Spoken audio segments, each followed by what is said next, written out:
नमस्कार, मैं हूं जितेंद्र दीक्षित। देश भर में चल रहे लॉकडाउन के बीच महाराष्ट्र में सियासी खिचड़ी भी पक रही है। राज्य के मुख्यमंत्री उद्धव ठाकरे की कुर्सी खतरे में पड़ती नजर आ रही है।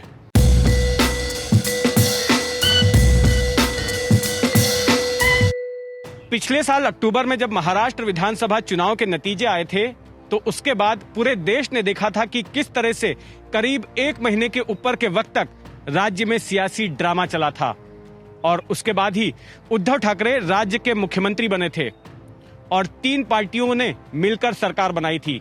इसके लिए शिवसेना जैसी पार्टी को अपनी विचारधारा के साथ भी कॉम्प्रोमाइज करना पड़ा था, कांग्रेस को भी अपने दुश्मन के साथ हाथ मिलाना पड़ा था, लेकिन आखिरकार उद्धव ठाकरे मुख्यमंत्री बन गए।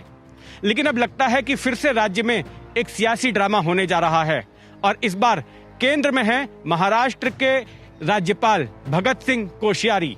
पिछले साल 28 नवंबर को जब उद्धव ठाकरे ने बतौर महाराष्ट्र के मुख्यमंत्री पद की शपथ ली थी, तब वो राज्य के विधानमंडल के किसी भी हाउस के सदस्य नहीं थे, ना तो विधानसभा के सदस्य थे और ना ही विधान परिषद के। संविधान के मुताबिक अगर कोई शख्स मुख्यमंत्री पद की शपथ लेता है तो 6 महीने के भीतर उन्हें इन दोनों में से किसी एक सदन का सदस्य बन जाना बेहद जरूरी होता है।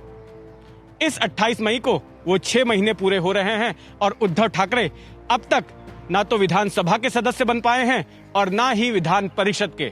शिवसेना को लगा था कि मध्य अप्रैल में महाराष्ट्र में विधान परिषद के जो चुनाव होने जा रहे हैं उसमें जो खाली सीटें हैं उनमें से किसी एक सीट से उद्धव ठाकरे को चुनाव लड़वा दिया जाएगा और इस तरह से वो विधान परिषद के सदस्य बन जाएंगे और उनकी कुर्सी बच जाएगी। लेकिन लॉकडाउन इस बीच में आ गया और वो विधान परिषद के चुनाव फिलहाल के लिए टल गए। अब ऐसे में उद्धव ठाकरे के सामने दूसरा विकल्प ये था कि राज्यपाल के पास में 12 ऐसी सीटें हैं जिनमें कि वो सदस्यों को नॉमिनेट कर सकते हैं और उन्हीं में से एक सीट पर उद्धव ठाकरे का नाम आगे बढ़ा दिया गया ताकि राज्यपाल उसको मंजूर कर लें और उद्धव ठाकरे विधान परिषद के सदस्य बन जाएं। इस सिलसिले में उप मुख्यमंत्री अजीत पवार की अध्यक्षता में एक कैबिनेट की मीटिंग भी हुई और उसमें उद्धव ठाकरे का नाम तय करते हुए उनको विधान परिषद का सदस्य मनोनीत किए जाने के लिए एक प्रस्ताव भी राज्यपाल भगत सिंह कोश्यारी के पास में भेज दिया गया।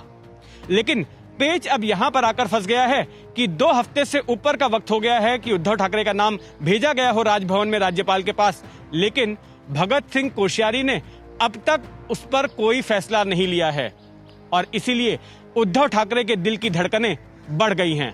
अगर 28 मई तक राज्यपाल भगत सिंह कोश्यारी ने उद्धव ठाकरे के नाम को मंजूरी नहीं दी तो उस स्थिति में उद्धव ठाकरे की कुर्सी चली जाएगी। वो महाराष्ट्र के मुख्यमंत्री संवैधानिक तौर पर नहीं रह सकेंगे। शिवसेना के लिए चिंता का विषय यह है कि शिवसेना और राज्यपाल कोश्यारी के बीच में रिश्ते अच्छे नहीं रहे हैं। आपको याद होगा कि पिछले साल 23 नवंबर को किस तरह से सुबह सुबह राज्यपाल भगत सिंह कोश्यारी ने देवेंद्र फडणवीस को महाराष्ट्र के मुख्यमंत्री पद की शपथ दिला दी थी और एनसीपी के अजीत पवार को उप मुख्यमंत्री पद की शपथ दिला दी थी। इस वजह से शिवसेना के निशाने पर थे भगत सिंह कोश्यारी और उनकी निंदा भी की जा रही थी। शिवसेना ने सामना अपने मुखपत्र के जरिए यह आरोप लगाया था कि राज्यपाल भगत सिंह कोश्यारी ने रात के अंधेरे में लोकतंत्र की हत्या की है। हाल ही में शिवसेना के सांसद और सामना के कार्यकारी संपादक संजय राउत ने काफी तीखे ट्वीट भी किए और उन्होंने कहा कि राजभवन राजनीतिक साजिशों का अड्डा नहीं बनना चाहिए। जो लोग असंवैधानिक तौर पर बर्ताव करते हैं, इतिहास उनको माफ नहीं करता है। राज्यपाल के बर्ताव को लेकर हाल ही में ऐसी भी खबरें आई कि केंद्र को शिकायत भी की गई है और महाराष्ट्र सरकार में शामिल जो मंत्री हैं, जो नेता हैं, वो राज्यपाल से खुश नहीं हैं। इस तरह के संकेत लगातार मिल रहे हैं।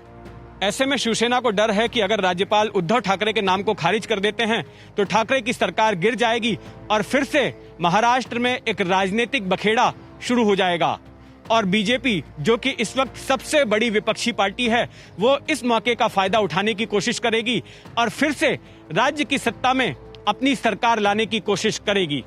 राज्यपाल की ओर से उद्धव ठाकरे का नाम खारिज कर दिए जाने पर शिवसेना की आगे की क्या रणनीति होगी, इस सिलसिले में शिवसेना कानूनी राय ले रही है। एक राय ये बनी है कि अगर 6 महीने पूरे होने पर उद्धव ठाकरे की कुर्सी चली जाती है तो ऐसे में वो फिर से अपना दावा पेश करें राज्यपाल के पास और फिर से मुख्यमंत्री पद की शपथ लें। लेकिन इसके खिलाफ भूतकाल में कुछ अदालती आदेश आ चुके हैं और ऐसा हो पाना शायद फिलहाल मुमकिन नजर नहीं आ रहा। एबीपी न्यूज आपको रखे आगे।